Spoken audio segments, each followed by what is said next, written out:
Yung gagawa ka dapat ng dessert na melon pero wala kang mabilihan. Kung meron man ay ang mahal. Huwag kang mag-alala dahil sagot kita. For today's video, gagawa tayo ng dessert na siguradong masarap, creamy at higit sa lahat, mura lang ang magagastos mo. Gusto mo rin ba?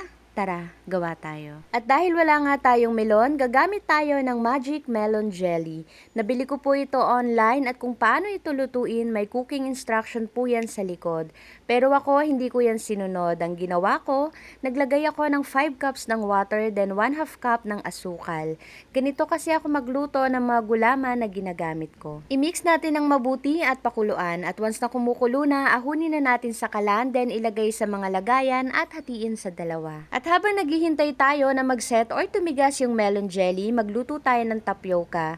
Bali, nagpakulo lang ako ng tubig at nung kumukulo na, naglagay lang ako ng 1/4 cup ng tapioca or yung maliliit na sago. Malalaman mo na luto na ito pag ganito na yung itsura, parang clear or transparent. Makalipas nga ang ilang minuto, matigas na yung ating gulaman. Yung isa, hihiwain natin ng pa-cubes. Mga ganito kalaki ay okay na.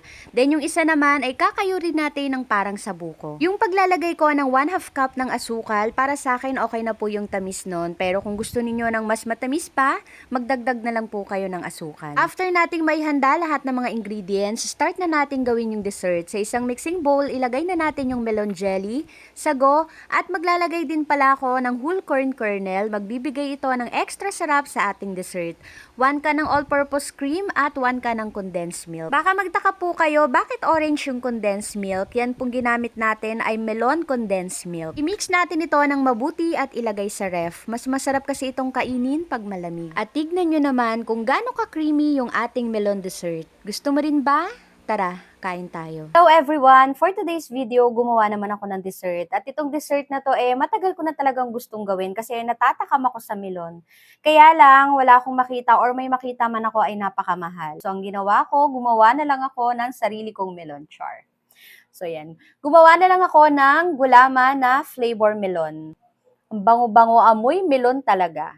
So, wag na natin patagalin, tikman na natin.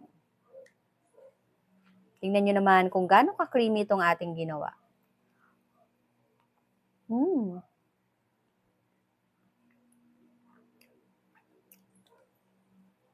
Yung lasa niya, lasang melon.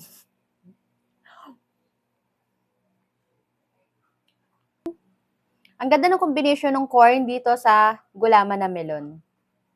Ang sarap niya. Ang laki ng melon, no? Ang laki ng gulaman na melon. So, kung nag-iisip kayo ng pwede nyong idagdag sa panghanda this coming Christmas, sakto to. Lalo na kung team orange kayo.